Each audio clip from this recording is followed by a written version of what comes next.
Ya, pemirsa Niaga TV yang dirahmati oleh Allah Subhanahu wa taala, masih bersama Ustadz Arwandi. Ya, tadi sempat terpotong bahwasanya kita ilzam atau diharuskan ikut beberapa asuransi yang memang disediakan oleh negara atau mungkin beberapa instansi misalnya. Contoh kalau kita ya tadi SIM atau misalnya para pekerja ada asuransinya. Bagaimana dengan itu, Ustaz? Baik. Kita hidup di zaman yang seperti kata Ustaz Arif tadi, memang di zaman yang kita tidak bisa membuat akad semaunya kita untuk hal-hal yang mesti harus dilakukan dan terkadang mengandung unsur haram. Seperti kita ketahui bahwa asuransi tadi hukumnya haram. Ya. Anda seperti yang ditanyakan seorang karyawan, ada asuransi kesehatannya, ada jaminan sosial tenaga kerjanya, ada kemudian jaminan hari tua dan lain-lainnya, yang itu adalah semuanya asuransi. Nah, bisakah Anda ketika membuat kontrak kerja, saya nggak mau ikut asuransi? Bisa? Tidak ada. Tidak bisa. Maka akan dikatakan kepada Anda, kalau gitu silakan buat perusahaan sendiri, jangan masuk perusahaan kami. Ini akan menyulitkan Anda sendiri. Dan andai pun Anda bikin perusahaan sendiri, Anda akan dipaksa oleh negara untuk memberikan asuransi ini, jaminan ini yang Anda tarik dari gaji karyawan Anda dengan bentuk asuransi. Ya. Dengan demikian, wallahu ta'ala alam, bila memang dipaksa Anda, tidak bisa usaha Anda jalan, atau tidak bisa Anda mendapatkan pekerjaan kecuali dengan asuransi, Anda insya Allah tidak berdosa. Dan terutama sekali dalam akad dengan karyawan akad kerja. Adapun akad asuransi ini include, masuk ke dalamnya, pasti ada. Gimana, mau dijelaskan? Ketika saya melamar pekerjaan, ya, buat akad kontrak kerja, di situ kan tidak ada akad asuransi kan? Hanya akad pekerjaan saja. Tetapi include, termasuk di sana akan ada asuransi yang dimasukkan oleh perusahaan Anda, mau tidak mau. Ya, dan terkadang perusahaan membayarkan, terkadang dipotong dari gaji Anda. Kalau perusahaan membayarkan, alhamdulillah, ini paling baik. Yang paling baik. Aman, Anda aman karena Anda tidak membuat akad asuransi, kemudian tidak dipotong dari gaji Anda, berarti bukan dari uang Anda. Kemudian sekarang adalah hadiah dari perusahaan. Bila hadiah dari perusahaan, maka halal Anda memanfaatkan. Karena Anda tidak membuat akadnya, halal Anda memanfaatkan klaim asuransi tersebut. Yang jadi masalah sekarang, Anda tambah asuransi ini lagi, bikin akad sendiri. Nah, ini yang diharamkan. Tapi akad yang include dalam pekerjaan tidak masalah. Karena at-tabi'. Yuktafaru fit tabi' ma la yuktafaru fil matbu'. Sesuatu yang mengikut dimaafkan. Berbeda kalau dia pokok. Sekarang pokok kita adalah akad kerja. Mengikut di sana apa? Asuransi. Maka insya Allah tidak ada masalah. Dan ini sama seperti Anda menggunakan jasa transportasi. Naik pesawat, seperti kita sampaikan di awal tadi, naik pesawat, naik kendaraan umum. Tujuan Anda adalah jasa pemindahan ke tempat yang lain. Tetapi ada yang mengikut, yaitu asuransi yang harus Anda ambil. Dan dipaksakan tapi mengikut. Maka akad ijarah, sewa menyewa jasa ini halal, yang mengikutnya dimaafkan. Cuma sekarang yang menjadi tanda tanya, atau menjadi pertanyaan baru mungkin, Ustaz Arif, bagaimana kalau terjadi risiko dipertanggungkan? Bolehkah kita mengambil klaim asuransi semuanya atau tidak? Nah, kembali kepada tadi, dibayarkan dari uang kita atau dari uang perusahaan? Ya, betul. Kalau dibayarkan dari uang perusahaan, berarti hadiah perusahaan. Boleh kita ambil. Kalau dibayarkan dari uang perusahaan, potong dari gaji kita, dan tertera di ampera gaji bahwasanya sekian persen asuransi ini, sekian persen asuransi ini. Maka sekarang berarti dipotong dari uang kita.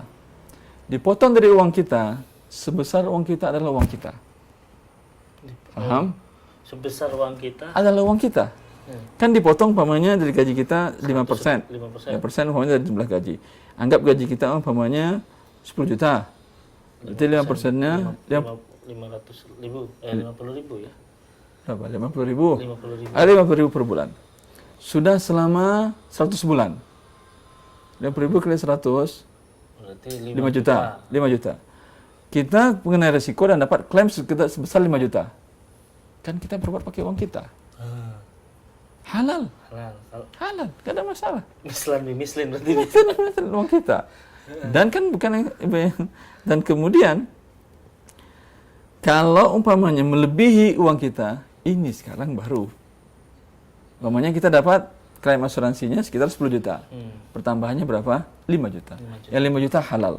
5 juta lagi sekarang tidak halal. Karena akadnya adalah tukar menukar uang, akadnya perjudian. Oh. Maka lihat kondisi kita di waktu itu. Andai kondisi kita ketika mengalami risiko adalah orang yang mampu, maka uang 5 juta, ambilkan uang kita yang halal 5 juta, baik dari gaji atau simpan dari mana, kita berikan kepada fakir miskin. Kita tetap mendapatkan jasa, kan nggak bisa kan? Klaim asuransi potong setengah-setengah, saya mau 5 juta uang saya nggak bisa kan? Tetap terima 10 juta, yang 5 jutanya sedekahkan pada fakir miskin. Andai pada waktu itu kehidupan kita sulit, nggak mampu untuk bayar 5 juta, alhamdulillah. Harta yang haram ini halal untuk fakir miskin. Dan kondisi pada waktu itu fakir miskin. Tapi jangan berharap Anda jadi miskin agar halal ya. Jadi harta yang haram, Ustaz kembali. Harta yang haram halal untuk fakir miskin. Ya, berdasarkan hadis diriwayatkan dalam Abu Dawud, Rasulullah mengatakan at'imihil asara.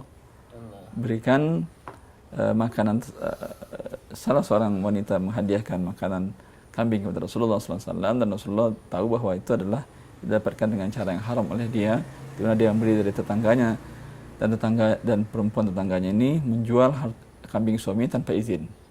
Lalu Rasulullah SAW mengatakan at'imil asara, berikan makanan ini kepada para tawanan adalah fakir miskin.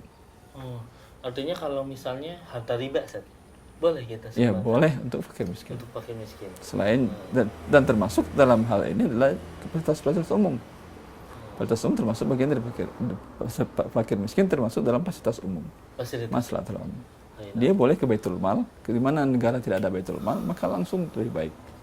Artinya kalaupun untuk buat yang baik seperti masjid, enggak boleh, Ustaz? Masjid jangan. Karena di masa ketika Rasulullah ingin membangun Ka'bah, Rasulullah belum diangkat menjadi Rasul. Ketika Ka'bah hancur, para orang kafir Quraisy pun mengetahui jangan masukkan 1% pun harta haram kalian ke Ka'bah. Dan setuju Rasulullah pada waktu itu. Kalau mereka di orang waktu kafirnya mereka tahu bahwa masjid tidak boleh, maka insya Allah dan Rasulullah tidak melarangnya. Baik. Ini mengenai asuransi yang tadi mungkin diharapkan. Tapi mungkin di sisi lain ada mungkin asuransi yang dihalalkan mungkin. Seperti asuransi at-ta'awuni gitu, Ustaz. Maksud Anda asuransi syariah? Iya, atau seperti itu mungkin. Wallahu ta'ala alam, apakah ada asuransi yang bisa dikatakan syariah? Secara secara prinsip hukum bisa. Prinsip hukum. Bisa. Tapi bisa kita katakan asuransi A halal, asuransi B halal. Itu Anda perlu penelitian menerapkan prinsip ini sesuai persis tidak atau sesuai atau tidak dengan asuransi tersebut. Ini butuh penelitian. Karena persyaratannya cukup ketat sekali. Di antaranya yang banyak saya lihat masih bermasalah di Indonesia, di beberapa negara juga, bahwa dana yang terkumpul bukan milik perusahaan asuransi. Dana yang terkumpul bukan milik perusahaan asuransi, tetapi milik para pembayar premi sesama mereka. Perusahaan asuransi dari mana dapat keuntungan? Mereka potong premi tersebut sebagai upah ujrah untuk mengelola asuransi ini. Tapi keuntungan besar dia bukan milik perusahaan. Artinya tidak bisa perusahaan mengakui ketika berakhir tahun atau setelah asuransi selesai semuanya dia mengatakan ini keuntungan kami. Ente ngerampas uang para para pembayar premi, para nasabah. Karena ente sudah dibayar sebagai pengelola saja. Dan ini yang sampai sekarang saya belum bisa memahami yang realnya ada di negara kita. Kalau yang saya pernah dapati, ketika misalnya sekumpulan dokter itu sengaja mengumpulkan uang gitu, ini bayar premi dikumpulkan gitu, tapi di komunitas dokter itu, nah ini akan dibayarkan ketika mereka misalnya terkena atau salah satu dokter kena malpraktek misalnya, maka ini uang ini membantu dia. Yang seperti itu bagaimana? Jazakallahu khair, ini suatu ide yang baik. Dan ada di beberapa daerah, biasa kalau di negara Arab biasanya per kabilah. berkabilah. Tetapi sifatnya yang ada di sana itu sifatnya ada dalam Islam, namanya istilahnya apa namanya istilah qawat, atau bila salah seorang anggota kabilah melakukan pembunuhan tidak sengaja, dia mungkin tidak sengaja, umpamanya dia sedang nembak hewan buruan, ternyata lewat orang dan meninggal, tetap dibayar diat. Dan diat kan tidak murah, 100 ekor unta. Itu unta tidak murah, maka pada waktu itu kabilahnya masing-masing menyumbang semampunya. Oh, ini kan tabaruat berarti. Tabaruat. Nah, ini bisa menjadi ide atau fikrah untuk asuransi syariah tadi, tetapi ini untuk diterapkan menjadi sebuah sistem butuh prinsip-prinsip yang syar'i lagi. Secara garis besarnya, Anda yang umpamanya sekelompok dokter atau sekelompok mahasiswa atau sekelompok keluarga, biasanya kegiatan keluarga lebih kuat. Katakan nih, kita nyumbang setiap bulan masing-masing sesuai kemampuan. Karena kalau diterapkan tinggi, sebagian tidak mampu.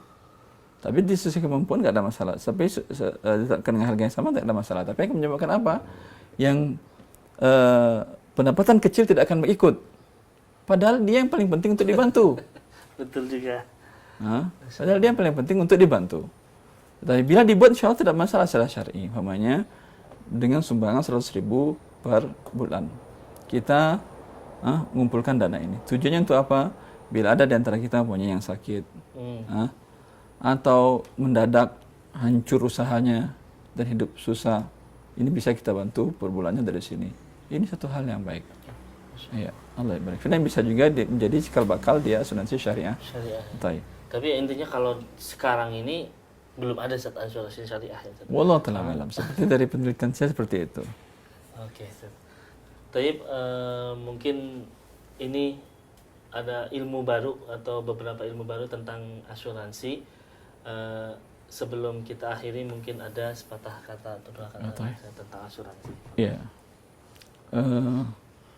Mengenai hal ini, memang asuransi berarti jaminan keamanan. Tetapi hendaklah seorang muslim alladzina amanu walladzina lam yalbisu imanahum bidzulmin ulaika lahumul amn.